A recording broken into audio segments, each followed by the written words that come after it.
વશિષ્ઠજીએ મધ્યસ્થી કરી છે. વશિષ્ઠને ને વિશ્વામિત્રને મેળ નહીં. વશિષ્ઠ એમ કે મારા ઉપર કંઈ થશે, સોંપી દો રામ લખન. અને દશરથ મહારાજાએ કઠોર હૃદયે વિશ્વામિત્રને રામ અને લખન આપ્યા છે. નાના નાના રાજકુમાર, વિચાર કરો, જેમની ખેલવાની, રમવાની, કૂદવાની ઉંમર, અને એ ખુલ્લા પગે પેદલ ચાલીને ઉત્તરમાં અમારું અયોધ્યા અને દક્ષિણમાં વિશ્વામિત્રનો આશ્રમ, ત્યાં સુધી પગે ચાલીને જવાનું હતું.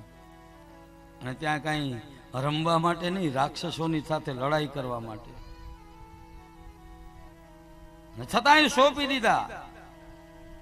અને આપણે આવું કથાનું કે સારું કઈ સત્કર્મ થતું હોય ને આપણા બાળકને એકાદું કઈ ટાંપું ચીંધવામાં આવે ને તોય મોં મચકોડીએ. ધર્મના કામમાં